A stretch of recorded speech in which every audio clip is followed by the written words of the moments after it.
Hi guys, Max Perez. Today I want to show you the new DO1015 Slimback. I'm just gonna go over it real quick. I'm not gonna get into details, but I'm just gonna show you what comes in the package and how to get you guys started. So as you can see, it's the same as all the other units. They all look the same. We try to keep the same model as the CC10, the 1015 Neon, and this one here, which is the Slimback. I'm gonna turn it around, but first, you still got your power, lock, unlock, and your hazard lights here. This is where the big difference is at. So now we don't have this protruding board here, so it's basically flat. That's why we call it the Slimback, because now you have more space to work. You don't have to kill yourself trying to get these in here. We actually do that for you guys beforehand, because sometimes it could get difficult, but if you need to switch it around or whatever, it's much easier. It's much more accessible now than it was before. So I just I'm gonna show you real quick what's on the back. So we have your GPS antenna goes here. Your 4G antenna goes in this slot. The 4G is the same as the Wi-Fi. We made it where you could connect both together here, so there's no need for a third antenna. This one that says N antenna, this is for your radio. You have a optical out, and then you have all these connections here. I'll show you what they are in a second. And then this is where your main power goes. Apart from that, this is where the small harness goes for your lock and unlock. So that's so this part could work here, this little part. So I'm just gonna put this on the side right here, and I'm just gonna start plugging these in so you can see which ones they are. So in the box, you're gonna get the harness here. Actually, let me start with the main harness and the adapter. So this is the main harness that you get in all the digital octopus radios. It's the one we use for the Camaro. And the first thing we're gonna connect is the adapter. So we're just gonna plug this in right here. And the second wire that's left is the first wire that's here, the first port. So we're gonna put that in, and just so you know, the little clips here, they go facing down. So we're just gonna snap that in. We're gonna put the main harness on the side. We'll connect that one last. Then we have the second harness. This is where your audio out is and your audio in. So you're gonna connect your OnStar, obviously, to auxiliary in. We're gonna connect it there. And then the other ones are for videos, which you don't need right now if you don't have any DVD systems or anything connected in your system. And also you have this one here that says SIM. This is in case you want to put a SIM card on the system itself, so you could grab the Wi-Fi. You could do it right from here. Not the Wi-Fi, but if you want like internet connection, you could do it right from here. And of course that costs extra. If you want to purchase a plan, you will have to go through your phone company to do this. So we're gonna connect this one, and that again, the clips go down, and we're gonna push that right in there. Next one is the antenna for the radio. If you have 2013 and so on, is the black one usually.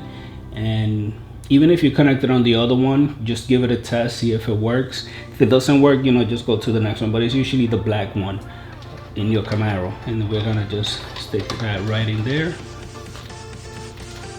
The next one here, these cables you don't need. This is for the rear view camera, and this goes right up over here. Okay, now you have two USB ports, and these two go connected side by side. And you'll see that they're all different sizes, so you can't connect them in the wrong place. They only fit in one place. So we're gonna push that right in there. And lastly, this one here. Okay, this one for now it stays empty. And then we have our GPS antenna and our 4G antenna. And the GPS, we'll connect it with GPS, which is the one on the top. And I'm just gonna leave it like this for now, just for the sake of time. Again, I just want to show you where they go, and then you make them however you want to put this. And for installation procedures, just look at the CC1015 unit. I'll show you there how to take out your main unit and prepare for this unit. They're all the same. It's the same connections basically. All right, so now we have everything connected. Now we're gonna connect the main harness. From the main harness, you're gonna get a CAN bus. This is gonna be pre-installed already, so you don't have to worry about that. And if it's not pre-installed, just go ahead and snap it in. The CAN bus is the most important part of the radio. This is where the brain is. That's the most important part. Like, if this is not on, your radio won't even turn on. And this is where we make a difference versus the other brands and the cheaper brands. Is our CAN bus. So this is very important. So the first thing we're gonna connect is the little adapter here for the AC. I'm sorry, for the lock and unlock buttons. And again, facing down, and you should hear a snap. And lastly, we'll connect the other two, and you'll see it has a little triangle piece here.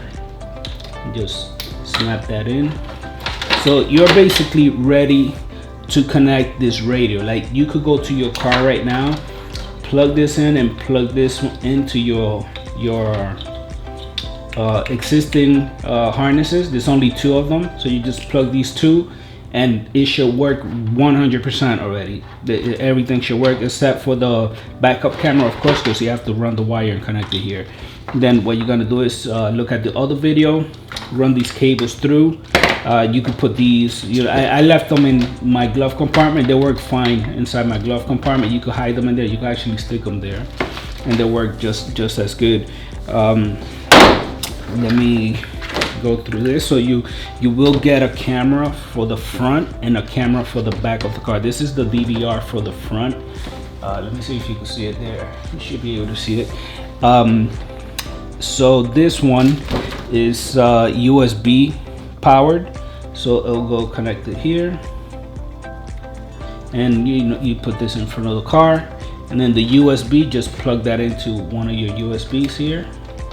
And again, you can see these videos. They're in the Digital Octopus website, along with the CC10 installation, which is the same thing.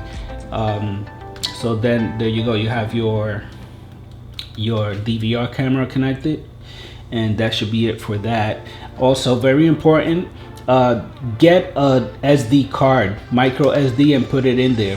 Without that, the camera won't record. Like, you could see a preview on your screen and everything, but it's not recording. So in case of an accident or anything, it's not going to be recorded. So I highly recommend you get one. Just pop it in there. It's the most it takes is 32 gigs. So they're really cheap. You can probably get them for like 10-15 bucks, probably less, probably like $8. You could put that in there. And then finally, this is your rear camera, and this is for the 2014. 2015 is actually longer than the 2013. The 2013 is smaller here, and but it's the same quality as the same camera we put. It's just a different housing. And the way that this connects is you plug the RCAs together, you plug your power. Again, this schematic in the website where you could go and see it and see how that gets connected. There's also a video on Instagram on how to do that. And when you get to the head unit, we're gonna connect it to the yellow one, right? That's the one that is by himself right here. And then it's the one that has the 2 blue little cables, and then it has 2 white ones which you don't use, and then you have this one, which is just that one here. So you just plug that in, and then your power. depending how you want to run your power. Usually I recommend then just to, you know, connect it to the blue one here. Just splice that in together here, and that will give you the power for the camera. Of course, look at the video so you can see where to connect the second power, and do it do this step last. Don't connect the power before you do the back, because you know you could cause a short or whatever. So just work backwards on the rear view camera. And that's pretty much it for this video. I hope you know, this helps you in the installation process. You could actually do all this work inside of your house, and then, you know, just bring it to your car and then just plug in the harnesses and you're good to go. Actually, there's one more thing I need to show you, which I showed you before, but I didn't actually do it. It's the auxiliary in, and on both left and right, and this is where you're gonna connect your OnStar. So you're gonna connect your OnStar here, and that should activate your OnStar when you're in the car. So that's it. Thank you very much, guys. I hope you enjoyed this unit. It's brand new. It's set to come out in maybe August, probably September, we don't know yet. Super great. It's the same as the DO 1015, but it's a little bit, has a little bit more upgrades, a little bit faster. It has the, when I said upgrades, it's just the processor. It's a Qualcomm processor, which is more flexible than the other one, and it's more steady actually too. And then the last thing that there's a little takeaway from this unit though, is just the illumination here. They're set to blue. Right now we don't have a way to change these, but if we do come up with an update, of course we'll show you guys how to do that, how to change the LED colors here. But right now they're set to blue when you turn on your radio. So I'm gonna create another video on, you know, how the system works and everything. Of course, like I said, it's gonna be in another video. I just wanted to show you, you know, what this looked like and how it goes in. Look how nice and clean. So this way you don't have to worry about putting the radio in and it doesn't go in right, and you know, it becomes a headache when you have all these things back here sometimes. Don't forget also to use your retainer clips from your old radios. Take those out and put them in here, and you should go through. All right, so again, thank you so much. Hope this video helps, and I'll see you guys later.